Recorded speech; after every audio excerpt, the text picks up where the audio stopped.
Hello my dear friend, इस video में बात करेंगे सुज़लोन एनर्जी स्टॉक के बारे में। वीकली टाइम फ्रेम हमने सिलेक्ट किया है। जैसे कि पहले भी वीडियोस या न्यूज़ आ रही थी सुज़लोन के बारे में, और बीच में जब स्टॉक प्राइस इस रेंज में कंसोलिडेट कर रहा था तो कोई इसके बारे में अपडेट नहीं आ रहे थे।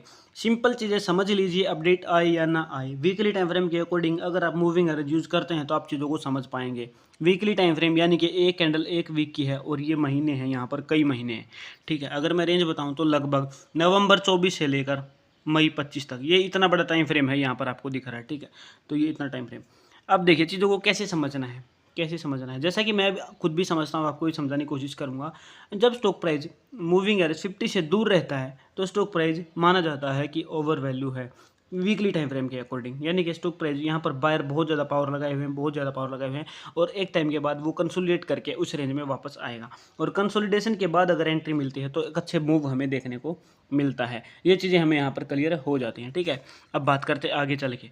तो अब स्टॉक प्राइस क्या कौन से रिटर्न दे सकता है, क्या स्टॉक प्राइस अब यहाँ से दोबारा नीचे गिरेगा? क्योंकि ये जो मूवमेंट है इसमें बहुत सारे बायर्स को दोबारा से लगा था कि अब सुज़लोन तेजी पकड़ेगा, लेकिन दोबारा से 4 वीक तक लगातार प्राइस नीचे गिरता है, हमें यहाँ पर दिख रहा है वीकली टाइम फ्रेम के अकॉर्डिंग।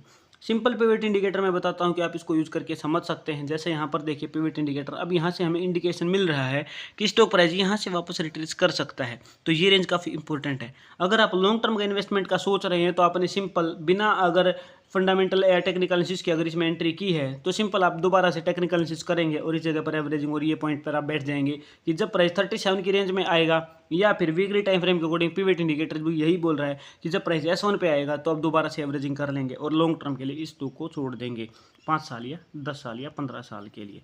अगर आप शॉर्ट टर्म के लिए बात करते हैं तो आपने जरूर स्टॉप लॉस लगाया होगा, और जब स्टॉक प्राइस यहाँ से नीचे गिरा होगा तो आपका स्टॉप लॉस हिट हुआ है और आपकी कैपिटल आपके पास सेफ है, भले ही वो 2% लॉस या 5% लॉस के साथ, लेकिन बाकी कैपिटल आपके पास सेफ है। अब आगे की बातें करते हैं। तो स्टॉक प्राइस अगर यहाँ से रिट्रेसमेंट लेता है तो टारगेट रहेगा 87 का, जिसकी संभावना सबसे ज़्यादा बनती है।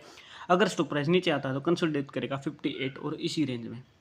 इससे ज़्यादा बड़ा ब्रेकआउट या ब्रेकडाउन हमें यहाँ पर नहीं दिख रहा है स्टॉक का कोई भी, जिससे ये समझ आए कि हाँ स्टॉक प्राइस दोबारा से गिरेगा नीचे की तरफ।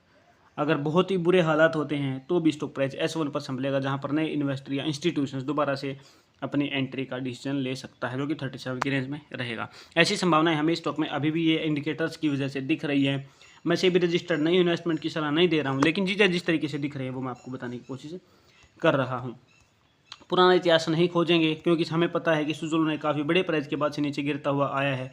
अब यहाँ पर देखिए दोबारा से स्टॉक प्राइस किस जगह पर रुक सकता है, तो यहाँ पर इसी रेंज में स्टॉक प्राइस पहले भी रुका है, तो अब रुकने की संभावना यही बनती है 88 या फिर 130। ठीक है, और यही चीज़ें आपको पिवट भी अभी हाल फिलहाल बता रहा होगा अगर दोबारा से पिवट यूज़ करते हैं तो। ठीक है, देखिए जो R1 R2 या बन रहे हैं, जो R5 पुराना R5 R3 137 यही बन रहा है। तो जो पिवट है वो यही चीज़ें करता है, पुराने पॉइंट्स जहाँ जहाँ पर सपोर्ट और रेजिस्टेंस है उन सबको कैलकुलेट करके आपको बताता है, पुराने इतिहास को खंगाल लेता है, पुरानी एवरेज निकाल लेता है और बताता है कि कहाँ से प्राइस जाके रुक सकता है, जा सकता है। ये है वीकली टाइम फ्रेम। तो इसमें कैंडल्स को बनने में वीक का टाइम लगता है, और आगे आगे आप इसमें देख सकते हैं कि किस तरीके से प्राइस यहाँ पर अगर संभलता है तो आगे टारगेट दे सकता है। तो इस वीडियो में इतना ही। मैं बताना चाहूँगा फिर से कि मैं सेबी रजिस्टर्ड नए इन्वेस्टमेंट की सलाह नहीं दे रहा हूँ, लेकिन चीज़ें आपको समझाने की कोशिश कर रहा हूँ। इस वीडियो में इतना ही। अगर आप चैनल पर नहीं तो चैनल को सब्सक्राइब जरूर करें और वीडियो को लाइक किए बिना बिल्कुल भी ना जाएं। Thank you very much.